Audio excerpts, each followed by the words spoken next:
Class 10th में आप सभी बच्चों का फिर से एक बार स्वागत है। एसिड और बेस क्या होते हैं, डिफिनीशंस वगैरह हम लोग देख लिए थे, ठीक है। और इंडिकेटर्स क्या होते हैं, सूचक जिसको कहते हैं हिंदी में, और सूचक कैसे काम करते हैं, कैसे वो सूचना देते हैं, सूचक कितने प्रकार के होते हैं, वो कैसे बताते हैं कि कौन सा एसिड है और कौन सा बेस है, इसके बारे में हमने इसके पहले लेक्चर्स में काफ़ी डिस्कस कर लिया है।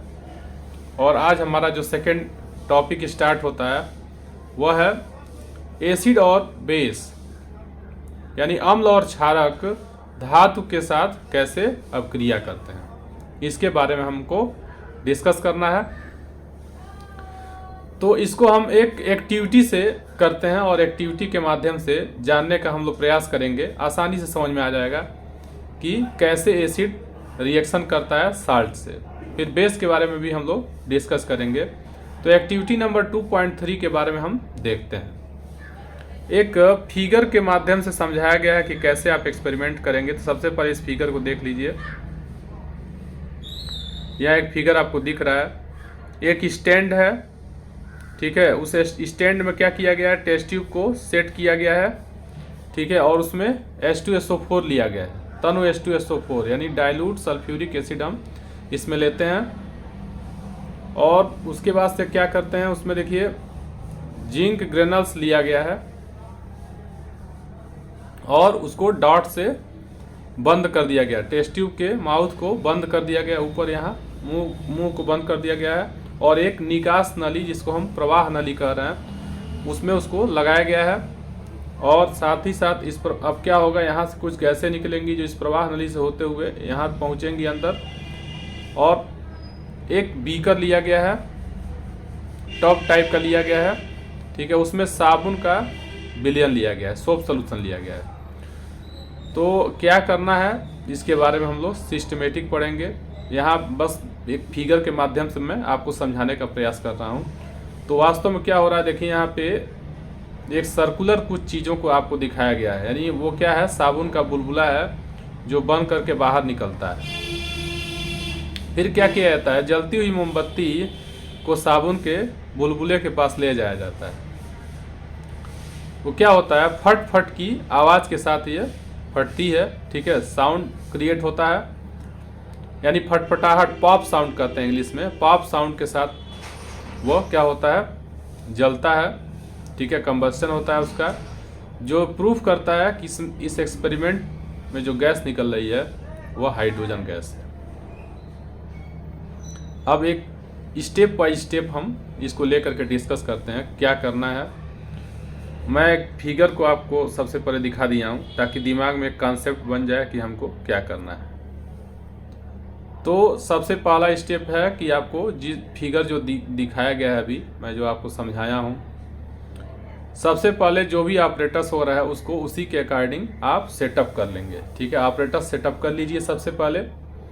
और उसके बाद से एक टेस्ट ट्यूब, परख नली जिसको कहते हैं, टेस्ट ट्यूब में लगभग 5 ml डाइल्यूट H2SO4 लेना है आपको।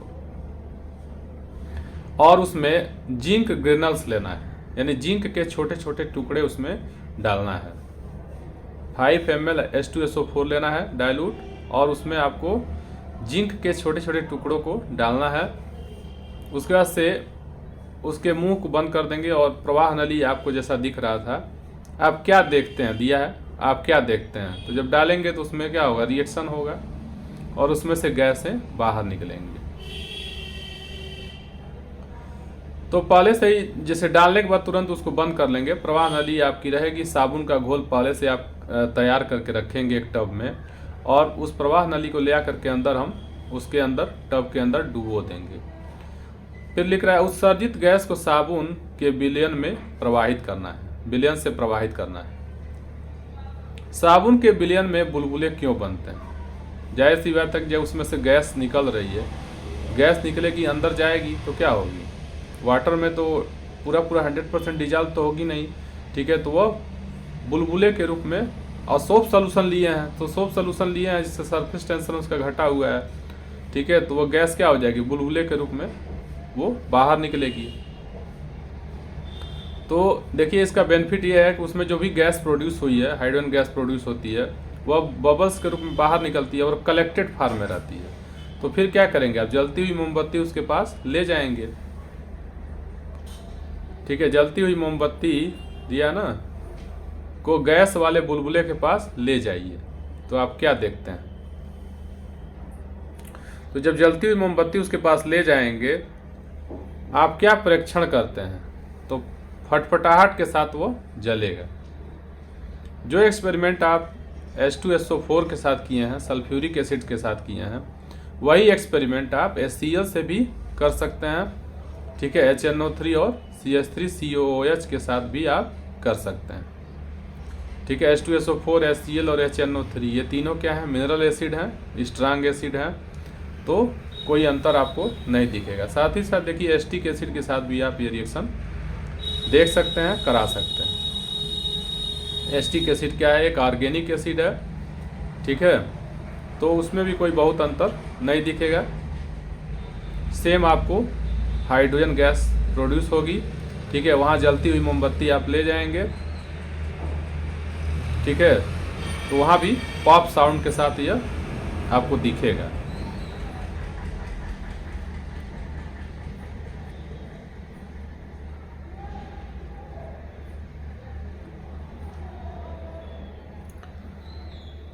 तो देखिए, अगर इस रिएक्शन के बाद हम क्या कर सकते हैं, इसको हम जनरलाइज फॉर्म में एक जनरल रिएक्शन हम दे सकते हैं।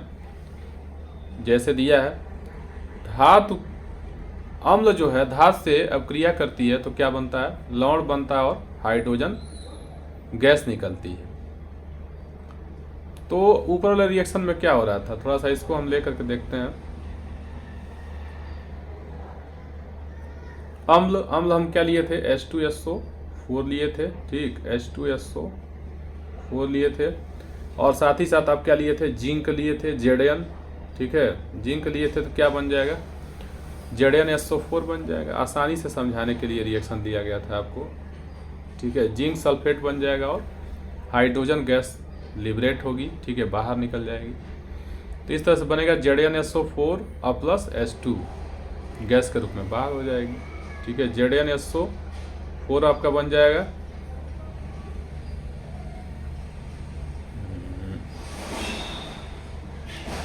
ZnSO4 प्लस H2 बन जाएगा। ठीक है, हाइड्रोजन गैस जो बाहर निकल रही है। तो ऐसे बहुत सारे रिएक्शन आप लिख सकते हैं। जैसे और भी रिएक्शन अगर लिखना चाहें, चाहते हैं, कोई एसिड दूसरा दिया था ना, किस क्रियाकलाप को, एक्टिविटी को आपको और भी एसिड के साथ आप दोहरा सकते हैं। जैसे मान लीजिए हम HCl ले लेते हैं, तो 2HCl ले लेंगे और प्लस जिंक के साथ रिएक्शन करा दीजिए, तो क्या बन जाएगा, ZnCl2 बन जाएगा। ZnCl2 बन जाएगा। साथ ही साथ आपका हाइड्रोजन गैस जो बाहर निकल रही थी वो निकलेगी। ठीक है, HNO3 के साथ भी आप रिएक्शन करा सकते हैं, और एसिटिक एसिड लिया था तो एसिटिक एसिड से भी आप करा सकते हैं, देख सकते हैं। चलिए आगे बढ़ते हैं। क्रियाकलाप नंबर जो दिया है 2.4 उसको देखते हैं। उसमें क्या कह रहा है, एक परखड़ी में जिंक के कुछ दानेदार टुकड़े लीजिए। ठीक है, उसमें 2 ml क्या करना है आपको, सोडियम हाइड्रोक्साइड का घोल मिला करके उसको हीट कर देना है।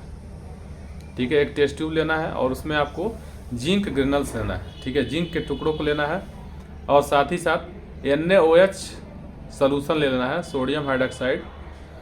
ठीक है, एक्वस सॉल्यूशन लेना है उसका, पानी में घोल करके, और उसको उसमें डाल करके, ठीक 2 ml डालना है और उसको हीट कर देना है।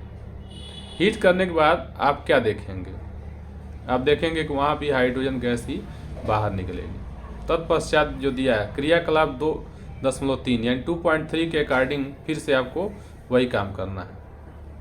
फिर से जो गैस निकलेगी साबुन के बुलबुले में उसको पास करेंगे, उसमें बबल्स बनेगा, बाहर निकलेगा, उसके पास जलती हुई मोमबत्ती ले जाएंगे तो क्या होगा, पॉप साउंड के साथ वो जलेगा।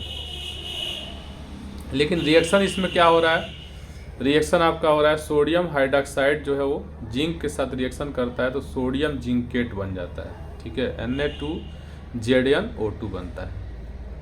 और साथ ही साथ हाइड्रोजन गैस जो बाहर निकलती है, ठीक है, लिबरेट होती है। तो ये आप पूरा रिएक्शन देख लिए, ठीक है, क्रियाकलाप के साथ देख चुके हैं।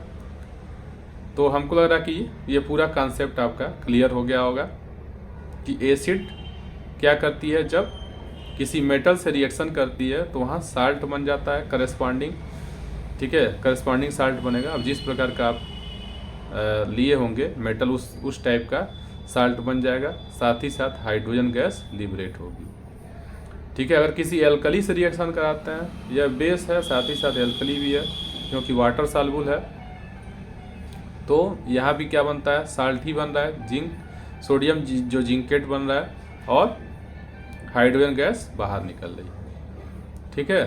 Thank you.